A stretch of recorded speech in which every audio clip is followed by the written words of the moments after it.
Hello மக்களே, welcome back to my channel. இன்றைக்கி நம்ம வீட்டில் லஞ்சுக்கு பார்த்தீங்கன்னா சுட சுட ஒயிட் ரைஸ்க்கு சூப்பரான செட்டிநாடு ஸ்டைலில் ஆட்டு ஈரல் தொக்கும் மிளகு ரசம் தான் வச்சுருந்தேன்.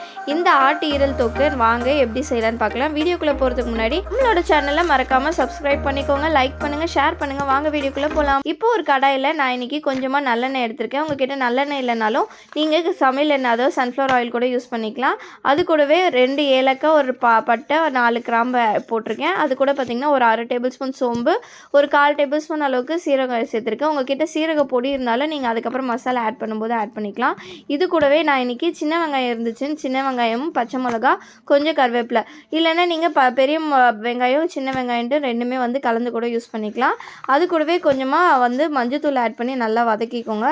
நல்லா பொன்னிறமாக வதங்கினது இது கூடவே 1 டேபிள் ஸ்பூன் இஞ்சி, 1 டேபிள் ஸ்பூன் பூண்டு அரைச்சது ஆட் பண்ணி நல்லா வதக்கிக்கோங்க. வதக்கிட்டு அது கூடவே நான் இன்றைக்கி தொக்கு மாதிரி செய்கிறதுனால நான் இன்றைக்கி ஒரு பாதி தக்காளி, பெரிய சைஸில் பாதி தக்காளி ஆட் பண்ணியிருக்கேன். அதையும் ஆட் பண்ணி ஒரு 2 நிமிஷம் வதக்கிட்டு இப்போ ஈரலும் மண்ணீரலும் பார்த்திங்கன்னா நான் இன்றைக்கி கட் பண்ணி வாஷ் பண்ணி வச்சுருக்கேன். அதையும் இது கூட சேர்த்து தேவையான அளவு உப்பு சேர்த்துக்கோங்க. உப்பு சேர்த்து இப்போ நல்லா இதை கலந்து விட்டுக்கோங்க. இப்போ இது நல்லா கலந்து விட்டுட்டு இப்போ இந்த ஈரலுக்கு தேவையான அளவு தண்ணி ஊற்ற போகிறோம். கரெக்டாக இந்த ஈரல் அளவுக்கு தண்ணி ஊற்றினா போதும். தண்ணி நிறைய சேர்க்க வேண்டாம், கிரேவி அப்போ ரொம்ப தண்ணி ஆகிடும். ஸோ இப்போ இந்த தண்ணி ஆட் பண்ணி கலந்து விட்டுட்டு இப்போ ஒரு தட்டு போட்டு ஒரு 10லேருந்து 15 நிமிஷம் க்ளோஸ் பண்ணி வச்சுக்கலாம். இப்போ ஒரு 10 நிமிஷம் ஆகிடுச்சு. நம்ம தட்டு ஓப்பன் பண்ணி பார்த்துடலாம். ஓப்பன் பண்ணி பார்த்திங்கன்னா நம்மளுக்கு ஈரல் பார்த்திங்கன்னா ஒரு 50 to 70% வெந்திருக்கும்.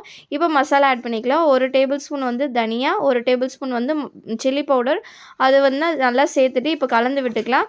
இப்போ என்ன பண்ண போகிறோன்னு பார்த்திங்கன்னா இப்போ இந்த மசாலாலாம் கலந்து விட்டுட்டு மறுபடியும் ஒரு 10 நிமிஷம் தட்டு போட்டு மூடிக்கலாம். இப்போ 10 நிமிஷம் ஆகிடுச்சு. தட்டை ஓப்பன் பண்ணிடலாம். பார்த்தீங்கன்னா உங்களுக்கே தெரியும் அந்த மசாலாலேருந்து எண்ணெய் திரிஞ்சு வந்திருக்கு. ஸோ நம்மளோட மட்டன் ஈரல் தொக்கு ரெடி ஆகிடுச்சு. இப்போ அது கூடவே கடைசியாக மிளகுத்தூள் 1 டேபிள் ஸ்பூன் ஆட் பண்ணி நல்லா கலந்து விட்டுட்டு இன்னொரு 5 நிமிஷம் அப்படியே விட்டிங்கன்னா நம்மளுக்கு சூப்பரான கோட் ஈரல் தொக்கு ரெடி ஆகிடுச்சு. இங்கே கேரளாவில் பார்த்தீங்கன்னா ஒன்று கோட் லிவர் கிடைக்கும், இல்லைனா லேம்ப் லிவர் கிடைக்கும். ஸோ இன்றைக்கி நான் வாங்கிட்டு பார்த்திங்கன்னா கோட் லிவர் தான் வாங்கிட்டு வந்தது.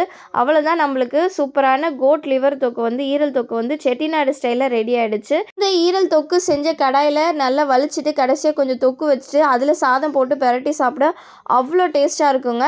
இப்போ லஞ்சுக்கு இன்றைக்கி நம்ம வீட்டில் பார்த்திங்கன்னா சுட சுட ஒயிட் ரைஸ், அது கூட மிளகு ரசம் ரெடி பண்ணி வச்சுருக்கேன். செட்டிநாடு ஸ்டைல் ஆட்டு ஈரல் தொக்கு தான்.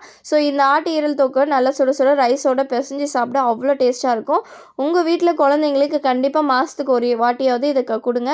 ஏன்னா இதில் அயன் கண்டென்ட் நிறையவே இருக்குது. ஸோ இந்த vlog உங்களுக்கு ரொம்பவே பிடிச்சிருக்கும் நான் நம்புகிறேன். இந்த ரெசிபியை நீங்களும் ட்ரை பண்ணி பார்த்துட்டு எப்படி இருக்குன்னு மறக்காமல் கமெண்ட் செக்ஷனில் சொல்லுங்கள். அடுத்த ஒரு vlogல மீட் பண்ணுவோம். பாய்.